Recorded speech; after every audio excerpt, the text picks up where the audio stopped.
I'm Alli and I'm 27.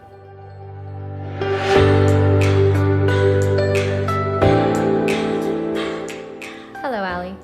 Hi, how are you, Leslie? I'm well, thank you. So I have a question to start our conversation off. What do you think people's first impression of you is? I think people think that I'm a very bubbly young woman and that I'm very friendly.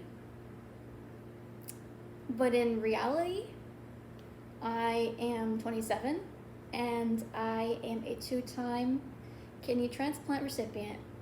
Okay. 2 times? Yes. What age were you when you had your first one? I was 21 when I had my first transplant. Okay. It was March of 2013. And then your second one? I just had my second transplant August 20th of this year. So it's been 2 months. Okay, wow, 2 months.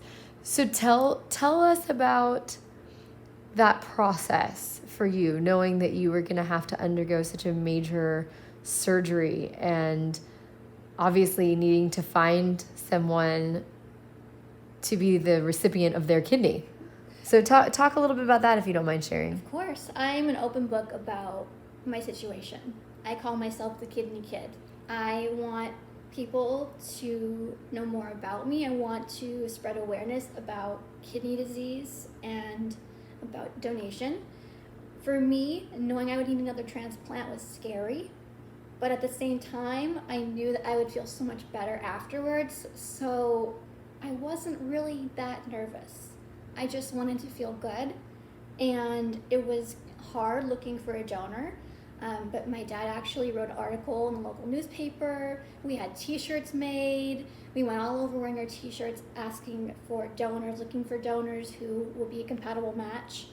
And after about a year, my dad was talking to my cousin, and she wanted to get tested. She was more than happy to help me. She thought that she was my match. She said that was her calling. She just knew that she was my person, my match. And so she got tested, and we found out in April that she was a match. So she was my donor. This makes me so emotional. It's amazing. It's an incredible process.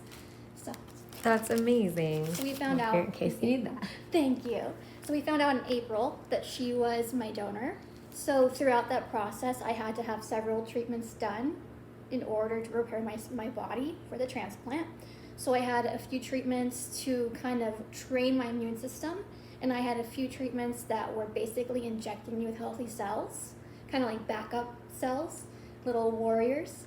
And so I had that going on. I was also working full time, and it was definitely scary to have to go through all these treatments, but I actually felt really great for the process. I was still working full time and going to the gym every day. And I had 6 treatments pre-transplant, and I just finished my 2 post-transplant. So I'm all done with all of my treatments. That's amazing. So it's a pretty amazing process. And going into surgery, I had so much support, my whole family, all my friends, my coworkers. I had so much support going into it. And I was actually not that nervous. I was more concerned about my cousin. I wanted her to feel good and to be okay. And once I knew that she was okay in her surgery, I was ready to go. And it was a really, really great surgery, so successful, and I feel amazing. I feel really great. That's awesome. And you said that you were working full-time up until this, Yes. and your coworkers were very supportive. Yes, I have a lot of friends at work. They were so supportive. They were checking in on me, making sure I was okay, texting me at the morning of my transplant. And so I've had a lot of support. My family, obviously, my parents, my friends, my boyfriend. I've had a lot of support, which really is incredible, because something about recovery from transplant is that it can be very isolating with all the germs. Because I'm on immunosuppressant medication, I can't be around a lot of germs, around a lot of people. So it can be a very isolating process, very emotional, obviously. But I've been very lucky that I have a lot of people who've been looking out for me, texting me, calling me, and it's been really incredible. I can't even describe it. It's an amazing feeling to know that there are so many people out there who want me to be happy and healthy. It's incredible. That's awesome. Now, you mentioned this was your second transplant, Yes. and your first transplant was at age 21. Yes. Talk a little bit, if you will, about life prior. Was this something that came on suddenly, or something that you had been dealing with for your whole life through childhood, adolescence? So I was diagnosed with chronic kidney disease when I was 6 years old. Nobody else in my family had it, and it was chronic. It wasn't genetic.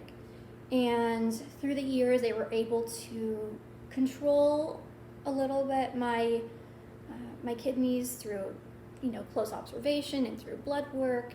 And I felt great. I didn't really have a lot of symptoms. I didn't feel tired, really. I was very athletic, like maybe not athletic, but definitely not an athlete, but very active. I was always go, go, go. I always wanted to do something, and so that's just the way I grew up. It's a big part of me. And we found out in high school that I would need a transplant. Over time, they decided I would need a transplant. Preemptive would be the best option. So a living donor would be the best option for me. And so I got tested in high school, and through the couple years, they were able to control my kidney function. And we found out in November 2012 that my dad was my match, my donor, a perfect match. So in November of 2012, we found out he was my match, and I had the surgery in March of 2013. So that was an incredible surgery, and my dad and I have a bond I can't even explain in words. We have such a great relationship. I always say that he gave me life twice, and it was a really amazing surgery. Unfortunately, I actually got sick the following year. I had a really horrible stomach illness that caused me to reject, and my doctor, my nephrologist, actually said it was the worst rejection he'd ever seen. They didn't know how I would recover. But me, being the strong kidney kid that I am, through lots of different treatments, through dialysis, they were able to save my kidney. It never really fully recovered, and then another year later, I had another illness I had another rejection. And so after that, several years later, they're able to monitor my kidney function. I was under pretty close observation, seeing my nephrologists a lot, and they determined I would need another transplant because my kidney function never fully recovered. So that was scary to hear, and I felt really upset because I had my dad's kidney, and I love that kidney. I still love Mr. Steve Kidney. I love him. I do. So it was definitely a scary thing to know that was happening to me. And through a lot of just support and talking to my transplant team at Steeders and talking to family, I knew that this was best for me to have a second transplant. And so now I have 4 kidneys. I have my 2 original kidneys and my 2 new kidneys. Interesting. So they don't change them out. They just add to the system. They add to them. They only take them out if they are actually damaging the body. Mine were not. They're just really shrunken up, little tiny kidneys. So as long as they aren't really damaging me, they keep them all in. And there are people that have had several transplants, 3 or 4 even. They can do that. It's incredible. Technology, medicine, it's amazing what they've been able to do. And there are advancements all the time. It's amazing. It's simply incredible that they're able to do this. Are there things that affect your normal daily living and things that you want to do that when you were younger having the chronic kidney disease or since the 2 transplants that you're prevented from doing?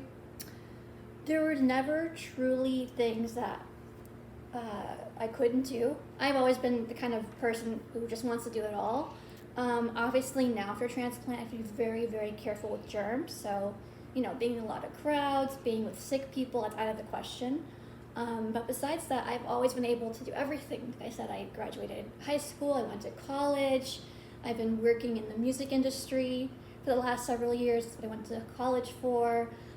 I've run a 5K. I do all kinds of things that people aren't necessarily able to do, through their situations. And I was on dialysis for 3 months.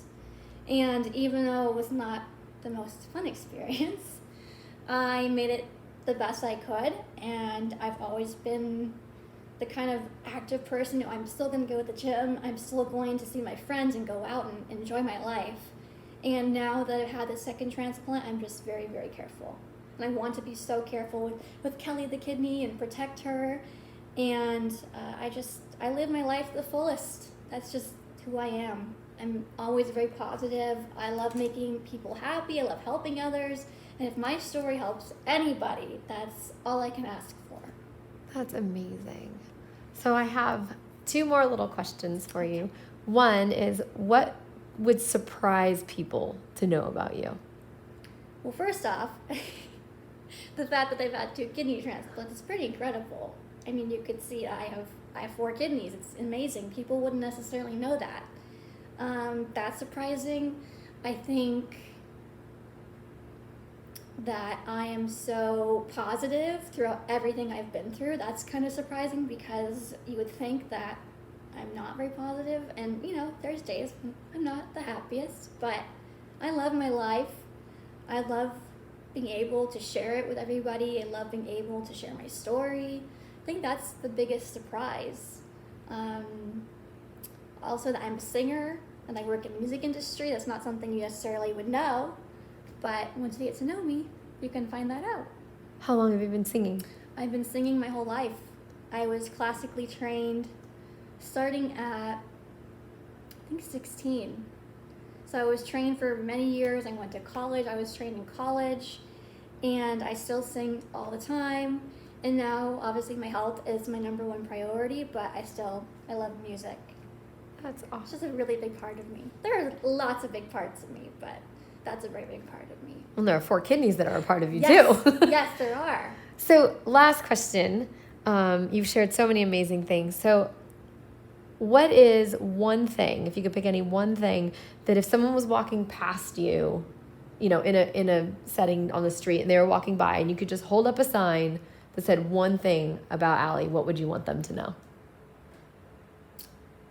I'd want them to know that I just want to help other people.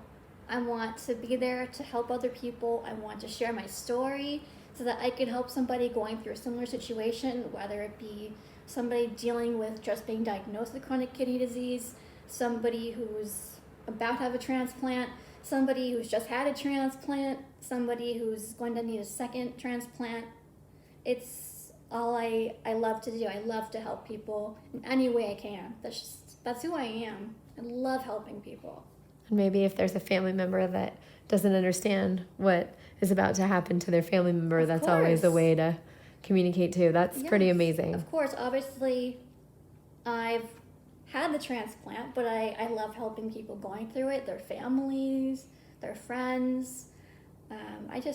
I love being able to connect to people and know that they're not alone, because it can be scary.